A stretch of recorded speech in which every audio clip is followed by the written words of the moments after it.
Hey everybody, my name's Alex, spelled like that, and today we're going to be reviewing the Nady Systems PCM 100 condenser microphone.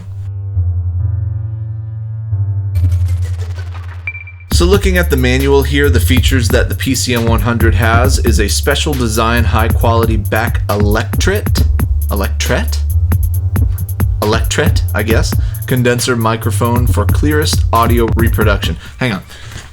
Alright, so it says here that an electret is a stable dielectric material with a permanently embedded static electric dipole moment, which due to high resistance and chemical stability of the material will not decay for hundreds of years. So I guess electret means that it's just going to last a long time and not decay then. It's a fancy name for it. The more you know. Okay, it comes with a cardioid polar pattern, a smooth tailored frequency response, we're going to see about that today, a vivid vocal reproduction with a characteristic presence peak. Interesting. It's got a switchable low cut filter. That's cool. That's great. And it requires phantom power, has a cool little phantom power LED that comes on, turns red whenever it is active. And then it's got a bunch of precautions like don't drop it and stuff like that. You know, all the typical stuff. It does have the polar pattern frequency response. I'll go ahead and put that on the screen.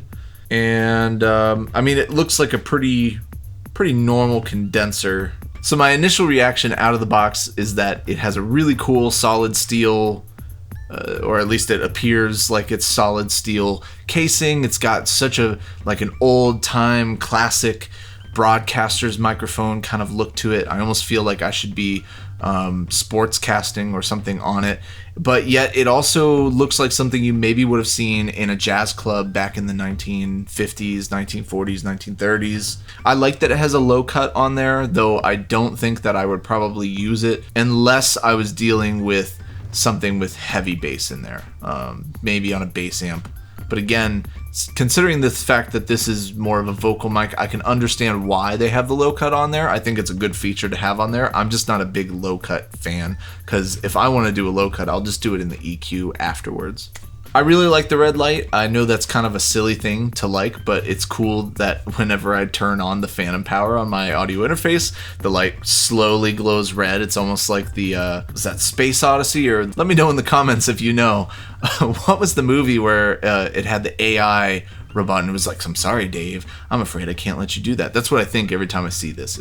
And if the microphone starts speaking to me that way, we're gonna end the video right now. Now, some difficulties that I had with it, I had difficulty actually putting it on the stand. Mics and mic stands in general are relatively difficult to put on stands, but you almost always have that moment where you feel it kind of lock in with the threads, and I never really felt it lock in with the threads. I don't know if it's because technically it's on its own mic stand and there's a little bit of a weight distribution issue going on the actual, not the casing, but like the holder itself.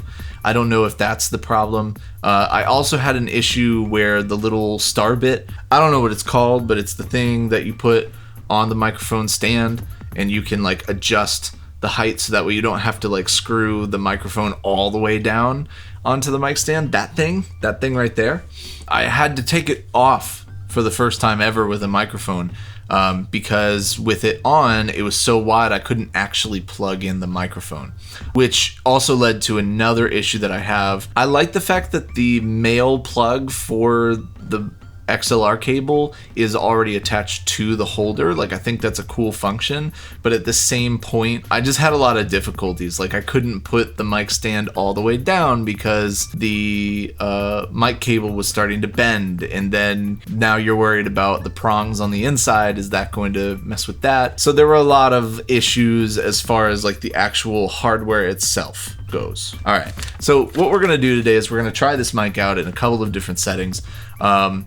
Some that would be more normal for this microphone, like a vocal. Obviously it's a vocal mic, but I kind of want to test it and see if it's also going to be good for I don't know, overhead drums, or maybe some acoustic guitar, or maybe some bass amp, or, other practical things that maybe if it sounds really good, I'll use it on future stuff. So let's go ahead and jump to it. Let's try out a vocal. She said, baby, I'm afraid to fall in love. 'Cause what if it's not reciprocated? So for the vocals, I'm hearing some really good vocal clarity, great highs. It doesn't feel too muddy. There is a little bit of mud, but honestly, I think that the muddiness is not that bad. I propose you answered yes, I'm in the clouds above. But it still seems you don't believe that you deserve the love. 'Cause last week some thirst trap showed up on my Instagram and dropped a couple hearts in the comments and left you kinda bummed. Yeah, and again, good vocal clarity here in the spoken word section. No peaking, I like hearing that. Really good clarity. I just feel like you're in the room with me. It's great. Believe that we're a team and I will leave, cuss! Alright, so on a rating of 1 to 10, I would have to give this a solid 7. It sounds really good for my voice. It does feel a tad muted to me and picks up the highs and adds vibrance. I see what they were talking about that now. Really, really good. Alright, so that's how it sounded on vocals. Let's see how it's going to sound on acoustic guitar.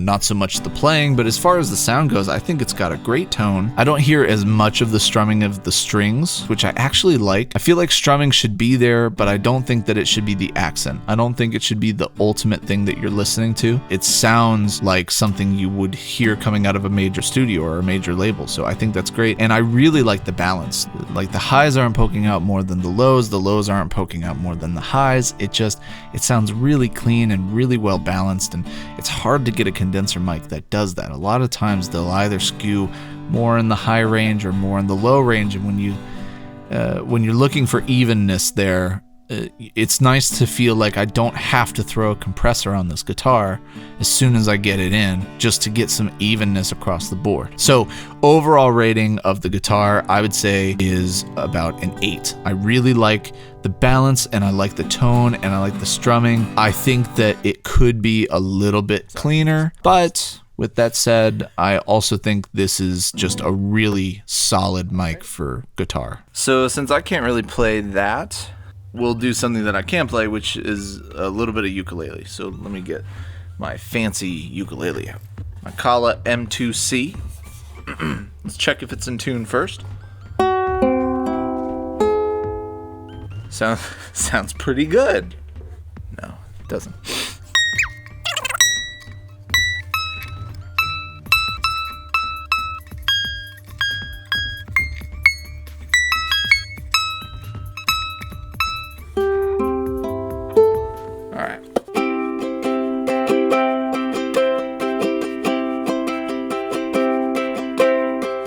Alright, so now for the ukulele, or ukulele, hearing a lot of the same stuff from guitar. Really good tone, light strumming, really nice and soft, which is important when you're dealing with these nylon strings. They can sound really plucky and really kind of loud and in your face when you record with a microphone, but I'm not getting that. This feels very laid back. This feels like the vibe you would want if you were playing ukulele on a song. So this rating is going to be the same as the guitar for the same reasons. A rating of 8. Again, just a really solid mic for strings. Great.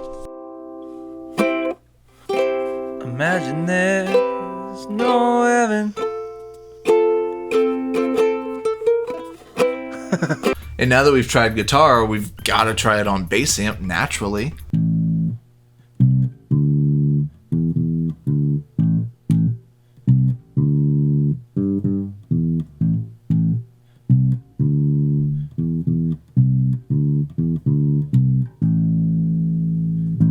Wow, I was kind of impressed by the bass. There are a couple of little things that I would want differently, but ultimately I found that the sound was pretty smooth. Smooth is a texture that I really look for in bass. If I want it rough or distorted, I will put that in myself. Light attack, meaning, you don't hear any of the actual plucking of the strings, which again, I want my bass texture to be pretty smooth, pretty low. It does a pretty good job of picking up the lower frequencies. I don't have the low cut on, so it's not that it's cutting out the lows because of that. I think it's not built for this. But with that, it has great response. It does feel a little muted. All in all, it's not a bad choice for bass amp. I'm going to give that a rating of a 7. If you're just looking for a really quick, even sound to come out of your bass, you're not necessarily looking for the lows or anything, this would be a really good option. Now, I want to try this in a kind of a weird setting. I'm a drummer and I'm always thinking about drum mics or room mics or anything like that, and I really think this would make a great room mic. So let's try it as a room mic, but let's also try it as an overhead. We'll go ahead and play a groove with a fill, use this microphone as a room mic, just push back in my, quote, fitness area. You'll notice there's no fitness equipment in there yet because I'm not fit. And this is what that sounds like.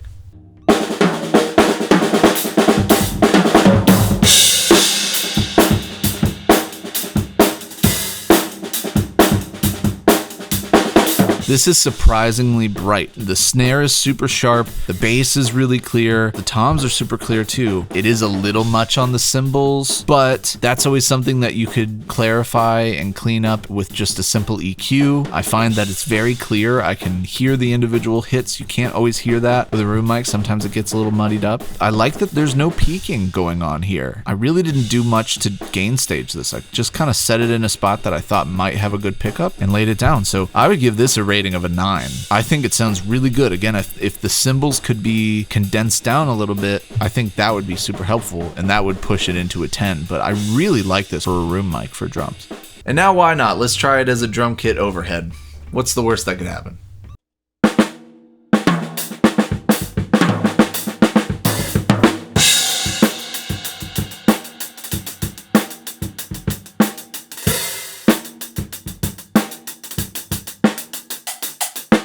Wow, the snare is super clear, crisp, clean. Same with the bass and toms. The crashes are still a little too loud. Shocker, you brought the same mic closer. I feel like the ride is also a little bit too loud here. That could have been my playing a little bit though. But kind of the same things that we talked about with the drum room, but I was worried about bringing it so close. For a drum overhead, this is actually super clean. I would consider using this as my overhead the next time I record drums, because this is just really nice, really well balanced, super clean. Great dynamics, just phenomenal. I'm gonna give this another rating of a 9, again just because the cymbals are so freaking loud. If they weren't so loud, this would get a 10 for sure. All right, for the last test that we're gonna put it on, I wanted to find another bass instrument, but I didn't want to play on keys because really you need more than one microphone for that. I guess we could have, but I decided I wanted to pull out, dust off my old trombone that I haven't played in 3 years, and honestly, I couldn't really play it before, but we're going to try and do a B flat major scale for you here. Let's give it a shot.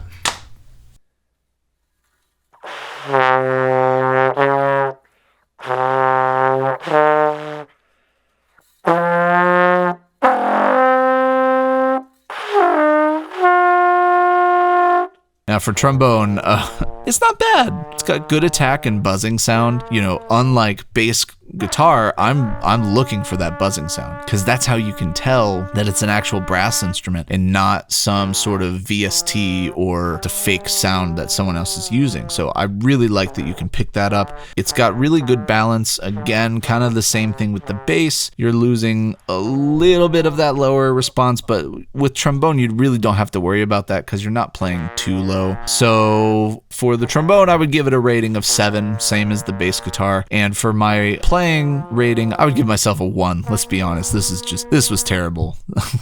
So we tested the vocals, we tested on guitar, we tested on ukulele, we tested on bass guitar, we tested on trombone, if you can call what I was doing playing the trombone, and we tested on drums as an overhead mic or drums as a room mic. And overall, guys, I think that this mic is really, really solid. Just a good overall good mic. I'm really kind of impressed, especially with the drum stuff. I'm very impressed. So I tallied up all the ratings, and all combined, this microphone gets a rating of 8. And I think, considering the fact that it gets a rating of 8 is a really good thing, because when you look this thing up, it looks impressive, but it's cheap. And generally, mics that look good but are cheap are not good. But this one is the opposite. Nady did a really phenomenal job of putting together a fantastic microphone that looks cool, because it looks like that classic broadcaster or jazz club kind of microphone, but still providing it with a more modern edge. I really, really like that. And I like that you can get one brand new for $99, which is crazy. That's as much as an SM57. Or you can get one used on Reverb for, I think I saw one for like $50. So this is definitely a mic that I think everybody should have. I figured it would sound good on vocals. That's what it's made for. I figured it would sound, decent on guitar. I didn't think it would sound as good as it did on guitar and uke, but it did. But the drums, like, I'm thinking maybe I'll use this as a room mic when I'm recording drums, but then when I listen back to the overhead mic sound, wow, it picked up so well. It did such a good job. So this mic is phenomenal, gets 8. I wish I could give it more, but I think if you use this mic and you put a good EQ on it, it's going to sound phenomenal no matter what you're doing. So go out, get yourself a Nady, however you pronounce it, PCM 100, and yeah, I think it's a phenomenal mic. And also, on top of that, I'm using it as the vocal mic for me talking to you right now, so that's pretty incredible as well. Well, that's it for our episode today. If you got any value out of it, please hit the like button, please hit the comment button, leave me a comment below. What did you like most for this microphone? Did you like it on guitar? Did you like it on voice? Did you like it on trombone? No one's gonna say trombone, so be the first. Or you can comment below and tell me where you would use this microphone, because maybe you have some ideas that I'll have to try out later. But yeah, anyway, so like, comment, make sure you subscribe if you haven't already, make sure you hit those bell notifications so that way you get notified every single week when we release a new episode. I'm so happy you were along for this ride. I'm so happy this was a good mic, our first mic. I was so worried picking it, but it was so pretty, so I kind of had to. But I think it was a good first mic to review. What a great mic. Go out and get yourself one today. Thank you so much for watching this video all the way through. I will see you next week. All right, bye-bye.